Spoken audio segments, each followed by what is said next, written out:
welcome back to Library Says. My name is Jamie, and today I'm doing my birthday book haul. My birthday was a little over 2 weeks ago, so it's taken me a minute to film this, but I'm super excited. I got 25, I think, books for my birthday, and I wanted to share them with you. If you've been watching my channel for a while, you probably know that I only buy or wish list books that I've already read and loved that I want to add to my collection. I do not buy books to read them. So I only do that twice a year, usually my birthday and at the end of the year at Christmas. Those are my book hauls. So you're not going to get a lot of book hauls from me, but it's time. Here we go. I had them all in front of me. I also have a few little bookish things I also got for my birthday I wanted to share just because I thought they were fun and I figured you would appreciate them. So I'm gonna get started. Top of my list is Eliza and Her Monsters by Francesca Zappia. I read this for a readathon early this year and just adored it. I loved it. I gave it 5 stars. I read it so quickly. If you don't know, if you've somehow been living under a rock like I was doing and you haven't already read this, it's about a girl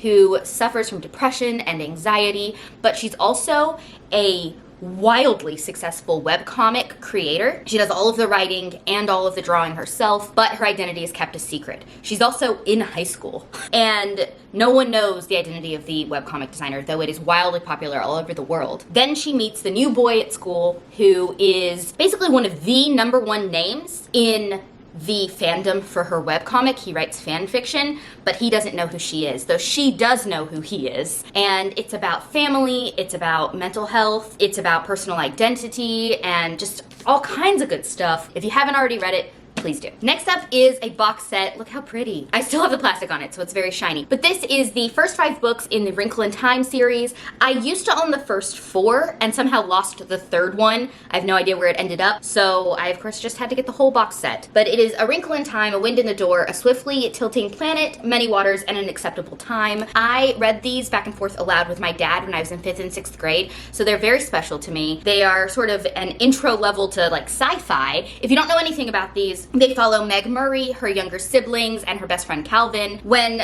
the Murray's dad, who is a scientist, goes missing, they kind of set off to find him and figure out what's happening. And there's time travel and alternate realities and alternate dimensions, and just, it's wild. It's wild. I love these. It's definitely time that I reread the whole series because it's been probably 15 years. Okay, I broke my own rule here a little bit. Earlier this year, I read Get a Life, Chloe Brown, which is about a woman living in England who has chronic illness, and a near-death experience at the beginning of the book makes her sort of reevaluate her entire life and what she wants from life. So she very quickly moves out, gets her own apartment, and tries to essentially like figure out what she wants from her life. The manager of the building where she moves has a history that makes him predisposed to have some prejudices based on what he thinks Chloe is. He's also an artist, but he's stopped making art because of his past. They do not like each other at the beginning, and it's definitely a classic hate to love, but I adored this. I'd never read anything by Talia Hibbert before, but I plan on reading all kinds of stuff, including the sequel, which is Take a Hint, Danny Brown. This is about Chloe's younger sister, and I've heard nothing but good things about it, but I haven't read it yet. But I figured if I loved this one, I'm gonna love this one, and they're so pretty, and I want them on my shelf together. So yeah, I broke my own rule a little bit. This is super random. This is Devil's Cut by J.R. Ward. This is the 3rd and final book in the Bourbon Kings trilogy. First one's the Bourbon Kings, second one is the Angel Share, and then Devil's Cut. These are soap opera books. They are about 2 brothers and a sister who are the heirs to a bourbon fortune in Kentucky. When the patriarch of the family dies under mysterious circumstances, it sort of spins off into this wildly dramatic mess.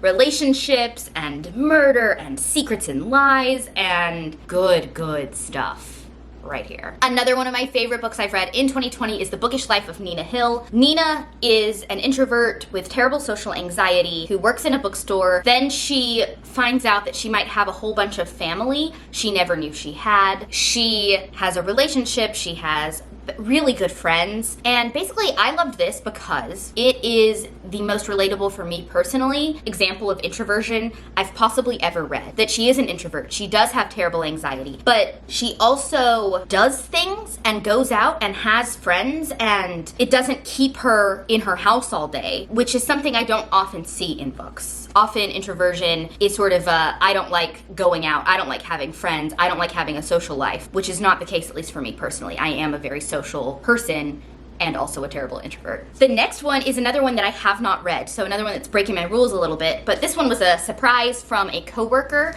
who really loved Rory Power's first book, Wilder Girls. This is her second book, Burn Our Bodies Down. This coworker recommended that I read Wilder Girls because she loved it so much. I didn't like Wilder Girls, but I am always, always, always willing to give an author a second go, and this sounds very different from the first book. I don't know a whole lot about it, but I think it's kind of a mother-daughter relationship is sort of at the heart of this. And look at that cover. It's so pretty. Then I have the Brooklyn Bruisers series by Serena Bowen. I probably talk about this series more than any other books on my channel. I'm not sure how that happened, but these are basically annual rereads for me. They're hockey romances. They follow different members of the Brooklyn Bruisers hockey team, which is a fictional hockey team. I have books 1, 3, and 4 here. 2 is still on its way. I haven't gotten it yet. But if you like hockey, if you like sports romance, and you haven't given these a go, highly recommend. I honestly was shocked when I realized I didn't own these because I've reread them I think 3 times each now. They're solid 4.5 star reads for me. They're just a lot of fun. Then I have an indie romance, sort of sci-fi historical. This one's a hard one to describe. It's Beautiful Wreck. Let's see this shiny cover, by Larissa Brown. This book follows a woman living in Iceland in the 22nd century, and basically the earth has been destroyed. There's no nature left, everything is concrete, people don't interact on a human-to-human level anymore, everything is technology, and the main character works in a virtual reality entertainment sort of creation business. And they're testing a new one of these virtual reality entertainment things that's supposed to take them back to a boxing match in the, I think, late 19th century. And instead, it transports her to 11th century Iceland and the Vikings. And not just in virtual reality, it actually transports her. So it is sort of sci-fi, and the rest of the book, and it's a long book, takes place in the 11th century in Iceland with the Vikings. So it is very historical in that. I recommended this in my Beauty and the Beast inspired romance Rex video, which I'll link up above if you want to check that out, because our main character falls for the chieftain of the tribe that takes her in, and he is terribly scarred and has been since birth, and his tribe, though they fear and respect him as a leader, believe he is cursed and he cannot marry and further his bloodline because it will further the curse. So him falling in love with her is problematic. It is possibly the worst slow burn I've ever read, and by worst I mean best. It takes forever and it just draws you out and just, it's painful. And I loved it. All right, then I have some, I hesitate to call them guilty pleasure reads because I don't really believe in guilty pleasures. I don't feel guilt for enjoying anything that I read. But these are not books I would recommend to the masses, quality-wise. This is Gabriel's Redemption and Gabriel's Promise by Sylvain Renard. These are books 3 and 4 in a series. They are professor-student romances with a sort of mysterious past element between the 2 main characters. I already owned books 1 and 2 in the series, Gabriel's Inferno and Gabriel's Rapture. These were originally twi-fic before being published, a la 50 Shades.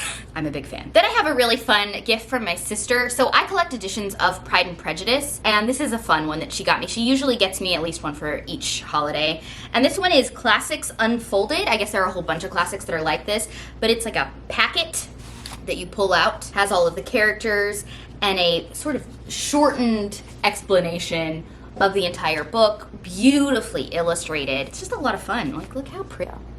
And to go with that, she also got me this travel mug that has like a cartoon version of each of the characters of Pride and Prejudice. It says Pride and Prejudice Jane Austen on it. This is from Society 6. If you were curious about the quality of the travel mugs from Society 6, really great. It's big and it's very sturdy and really good quality for a website like that. Okay, then I got Check Please Book 1, #hockey, and Check Please Book 2, Sticks and Scones by Ngozi Akazu. These are graphic novels that follow Eric Biddle, aka Biddy. He's a figure skater turned hockey player who is going to play hockey at Samuel University, which is sort of like Yale. He's also gay, and so when he starts his first year at Samuel, he is closeted, he is afraid to share who he is, he's not sure how he'll be accepted.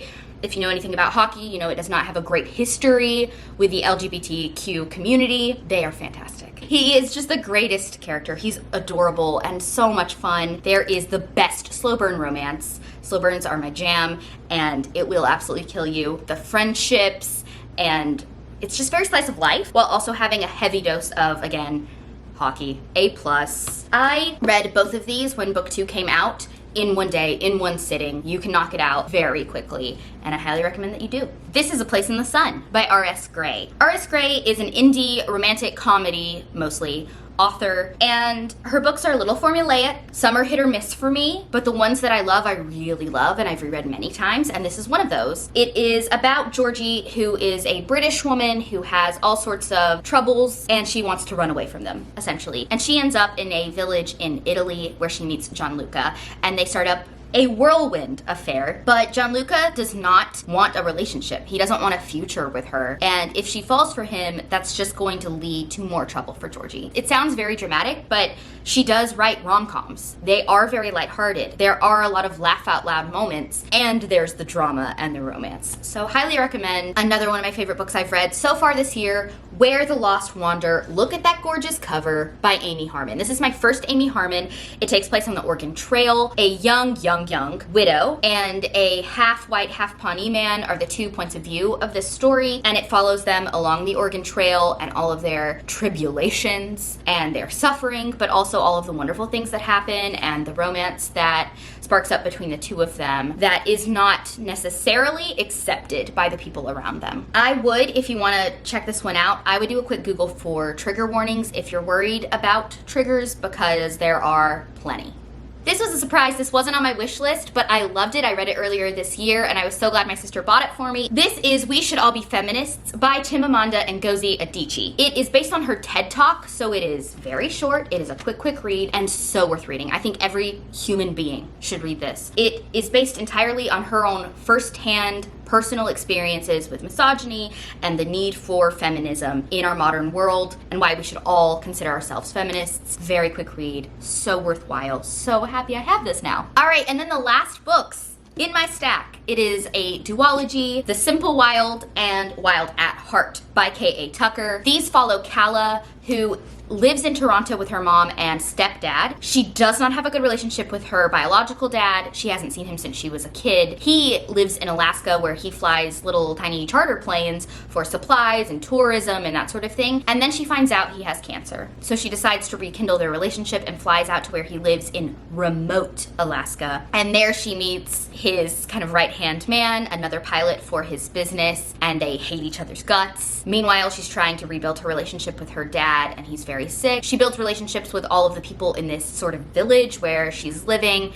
and she has to figure out if she can kind of rough it in a place that doesn't have malls and doesn't have technology. She doesn't do well initially. I know a lot of people don't like Calla, but she grows. She is not likable initially, but she grows so much. The relationship in this is excellent. The father-daughter relationship is excellent. I can't tell you about the sequel, basically anything about it, because it would spoil this first book, but they're great. And I haven't read a lot of K.A. Tucker, but these are easily my favorite that I have read. Here's the only problem with these books.